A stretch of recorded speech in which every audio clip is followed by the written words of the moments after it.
In this video, we will deconstruct standards OA1 and OA2 of the Grade 5 Georgia Standards of Excellence for Mathematics. These two standards represent a cluster of standards that asks students to write and interpret numerical expressions. Standard 5 OA1 expects students to use grouping symbols in numerical expressions, such as parentheses, brackets, or braces, and to evaluate the expressions containing these symbols. Now, many teachers incorrectly refer to this standard as PEMDAS, which will be addressed in this video. Standard 5 OA2 requires students to write and interpret simple numerical expressions. For example, express the calculation add 8 and 7 and then multiply by 2 as 2 times the sum of 8 and 7. Also, students should be able to recognize that the expression 3 times the sum of two numbers is 3 times as large as the sum of those two numbers, without having to calculate. This standard is not solely about translating between words and mathematical expressions, but also about making sense of contexts and situations and representing them mathematically. For students to gain a deep conceptual understanding of numerical expressions, it will be critical to allow them to explore ideas first using concrete materials such as square tiles, and then eventually connecting drawings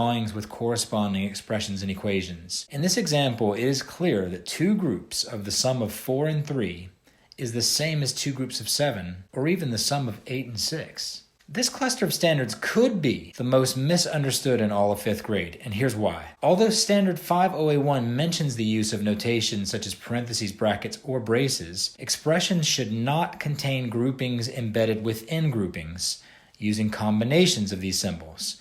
This is called nesting. Many textbooks ignore this caveat, like problem number 21 in this example.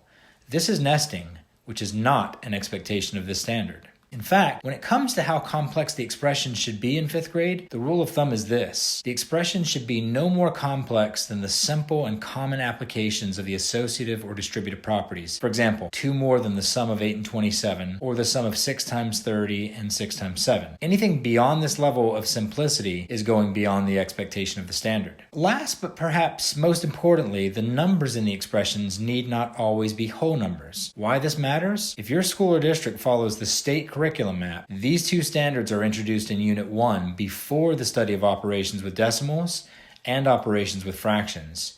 And you'll want to revisit these two standards throughout the year to make sure students get practice with different kinds of numbers.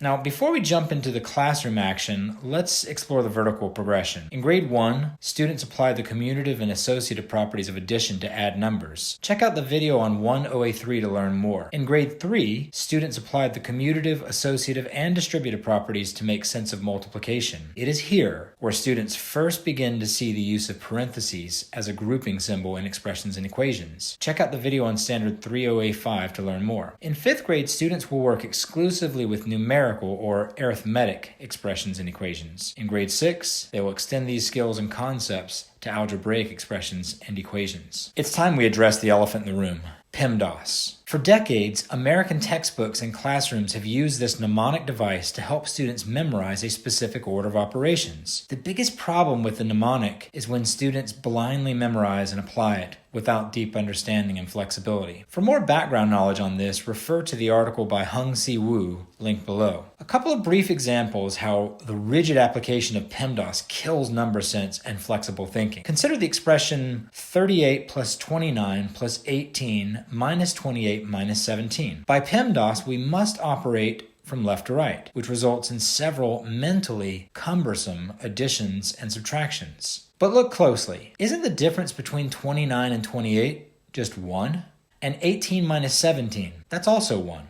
So 38 plus 1 equals 40. So really an efficient way to operate in this case is to look for compatible numbers rather than simply moving from left to right without thinking. Here's a more common example: 26 times 444 divided by 13. Why would we require students to multiply first in this case when it is so much easier to divide 26 by 13 to get a quotient of 2 and then multiply 2 by 444 to get 888? Isn't this essentially what we are doing when we simplify fractions before we operate with them? If you insist on using PEMDAS as a mnemonic strategy, at least be sure to explicitly clarify to students that you don't always multiply before dividing, nor do you always add before subtracting.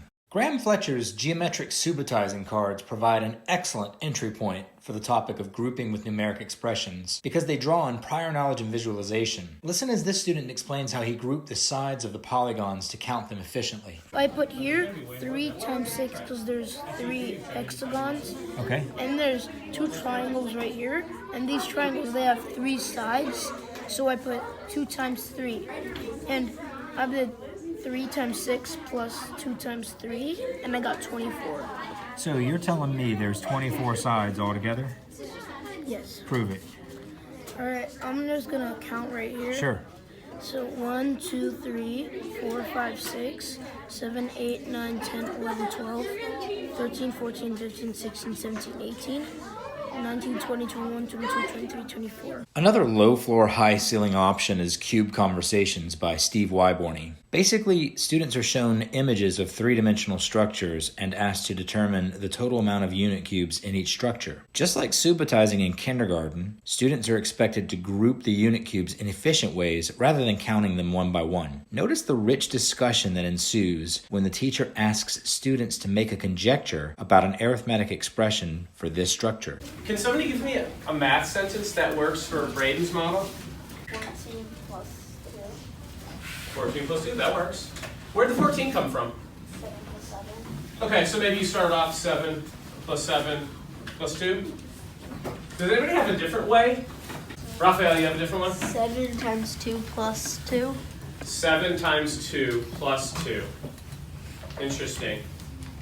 Could I do 2 plus 7 times 2? Would it still work if I did 2 No. plus 7 times 2? No. Why not? Oh no, Brooke says yeah, and Raphael says no. Uh-oh. That'd be 18. Raphael, why don't you think that would work? Because that would be 18.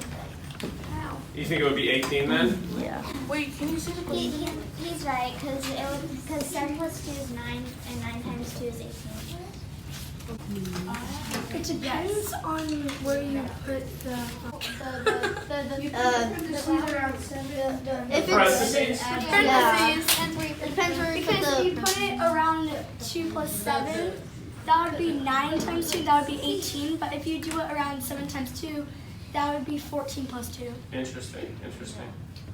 What's most beautiful about this classroom exchange is that the teacher never tells the students that there is an order of operations. Instead, he positions the students as mathematicians who must discover this ambiguity themselves and then attempt to resolve that ambiguity through mathematical reasoning. This discussion provided a beautiful segue into our next task, Dueling Calculators. In this adaptation of a grade 6 Georgia Frameworks task, students used 2 calculators, a basic calculator and a scientific calculator, to evaluate a set of 12 arithmetic expressions. They then noticed that some expressions yield the same solutions, while other expressions have 2 different answers depending on which calculator was used. This task provides a wonderful launching point for a discussion on order and grouping because it creates cognitive dissonance and ignites students' curiosity. The solutions are the same, and it's a pattern of off and on and off and on. Okay, so every expression that you highlighted yellow, you're telling me you get the same solution no matter which calculator you use. Yeah. Yes. Okay. Is there anything about the structure of those expressions that's different than the ones that are not highlighted? Yes. The ones that are not highlighted have the addition in the front, and the ones that are have the multiplication in the front. After exploring this task with partners, watch how the teacher brings the whole group together to engage in rich discussion about other student observations, namely on properties of operations.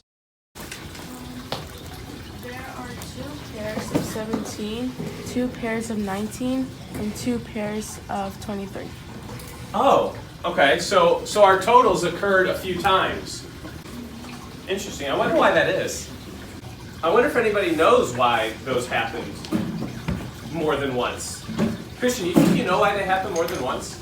Because for example, the 23, if it's 4 times 5 plus 3, but then the bottom 23 has 5 times 4 plus 3, which it's just flipping the 2 first numbers around. Oh, so you're looking at the first 2 numbers, they're just reversed. Now that students are beginning to reason about ordering and grouping with expressions, it's a perfect time to add some context with a Georgia Frameworks task. Let's look at the task order of operations. To begin this task, have students use manipulatives to represent two different interpretations of the expression 3 plus 4 times 4. One model shows 3 more than 4 times 4, or 19, while the other model shows 4 groups of 3 plus 4, or 28. But which one is correct? Well, it's hard to say without a context, so let's give students one. We decided to modify this part of the task to give students 4 different contexts with the same 3 numbers, in this case 2, 3, and 8, and make sure that students justify their thinking with drawings and equations. So tell me how you modeled this scenario. So Hamilton eats 2 packs of fruit snacks that have 8 in each. So I did 8 in 1 pack, and then 8 in another pack. And then he also eats 3 of his sister's fruit snacks. And so I put them here. How many fruit snacks does he eat in all? It should be 19 because this 8 plus this 8 equals 16, plus the 3 that he took from his sister. Okay, great. So what do you notice about all of these problems so far? How are they all similar? They all use the same numbers, but the weird thing is they all end up with different answers. Okay, and why is that? Because they're ordered in different ways. Like this one, which is 8 plus 3 times 2. This one's 3 times 8 plus 2. 3 plus 2 times 8, and then this one's 2 times 8 plus. Okay, so what you're saying is the order makes a difference. Yes. Expression puzzle is perfect for 5 OA2 because it encourages students to interpret expressions without calculating them. Let's listen to a pair of students doing this. Does it make sense in the right top corner? Okay, prove it. Oh, wait, I got it.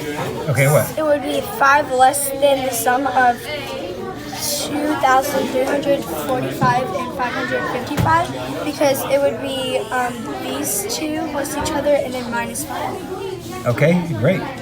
And lastly, how do you know this card belongs here? Because it's asking for a third of 333 minus 33. And I'll ask you one more time. I don't see a 1/3 in that expression, so how do you know?